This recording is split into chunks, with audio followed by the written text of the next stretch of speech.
Handa yung samaan namin, sweet kami no, pero nung time na nagkaloko-loko na po, yun na yun. Pero yung totally sinabi kong 22 years po, yun po yung pagkasama namin. Hindi ko naman totally sinabi na sa 22 years na yun doon siya nagloko. Hindi po.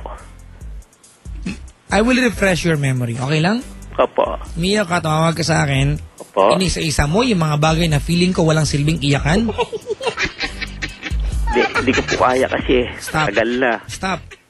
Agansya ka na, Jaime. I care for you. For your welfare. Pero hindi ako yung taong paniniwalain ka na nakakaawa ka nga.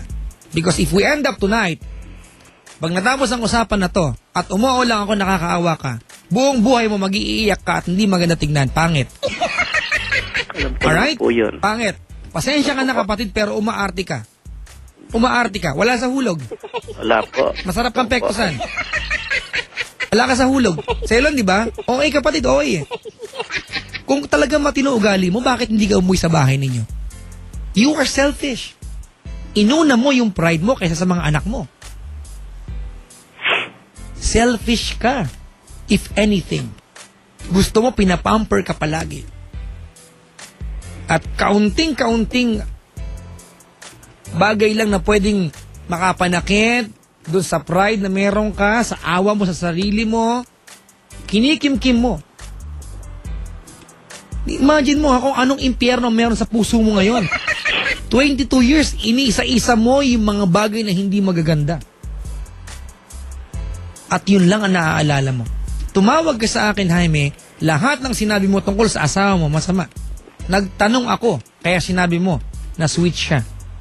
Papadyak din naman sa 22 years yun eh. Yan ang sinabi mo sa amin. Gusto mo i-play ko recording sa'yo? May recording kami. Gusto mo? Pwede po. Gusto mo? Sabi ko, before noon, okay siya, pero nung tumagal, hindi na. Alam ko po. Yun ang sinabi ko.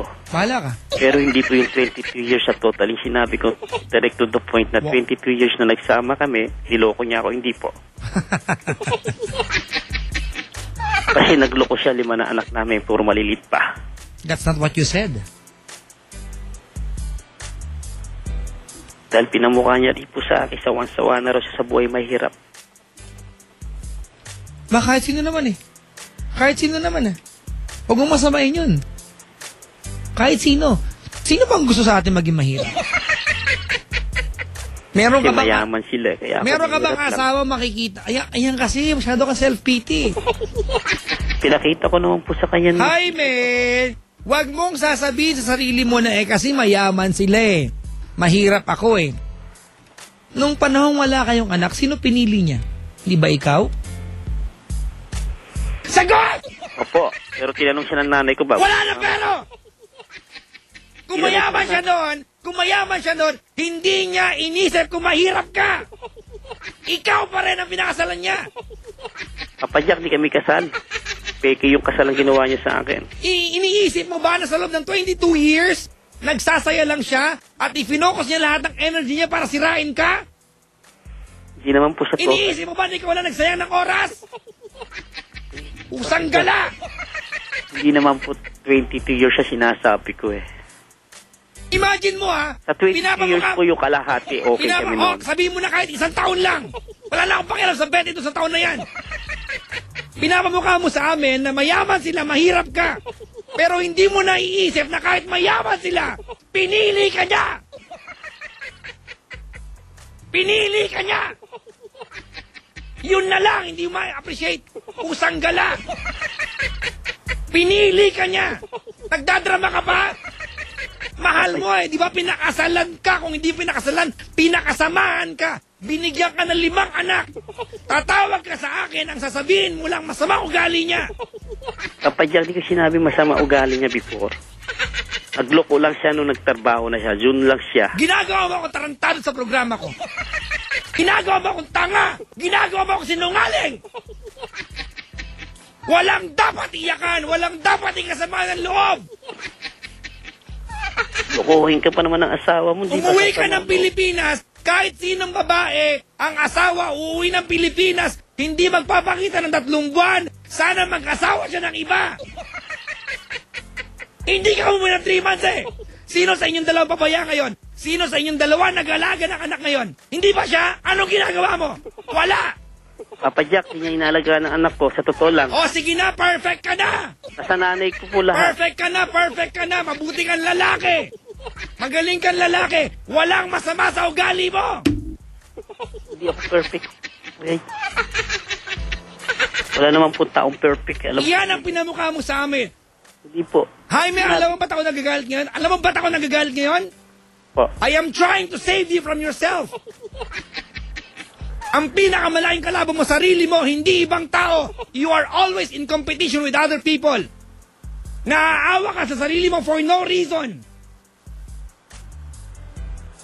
Hindi po ako naawa. Nagtoko ang buhay to. Papa Jack, niloko na ako. Kung niloko ka, Ako ba dapat... naawa pa sa sarili ko? Kahit sino po lalaki, lokohin ng asawa. Alam mo, ganito, Jaime, this is not going anywhere. My program will not do anything good to you. Listen to other programs. I cannot do something good to you. Huwag ka makinig sa akin.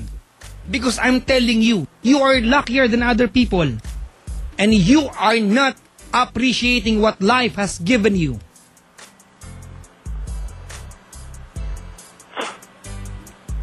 You are not appreciating. Imagine mo ang punto mo, lagi mo, ilang beses na inulit, na mayaman, mahirap. Hindi mo na-appreciate ang panahon na mahirap ka pa at di ka pa nakapag-Saudi, na sila ang mayaman, ikaw ang pinili niya. At ngayon, sinusumbat mo sa sarili mo? If you think she thought, and she made herself feel more important than anybody else in the world, hindi ba kung gano'n ang sitwasyon, sinayang din niya yung 2 dekada niya? But she was with you. She was with you. She stood by you. Kung nagkamali siya, where were you during the time na pwedeng itama? Halimbawa ngayon, nasaan ka? Ano ang pwede mong isolve by not being there? Sagutin mo ako. Sinabi ko naman po sa mga... Ano nga ang pwede mong isolve? Ayusin ko po yung buhay na Wala ka sa bahay niyo ng 3 months mula dumating ka. May nasolve ka problema? Wala po. Wala! Pero nakausap ko na pa yung panganay ko. I don't care. Wala akong pakialam. You are making me believe na gusto mong gumawa ng family pero wala ka sa bahay na yan?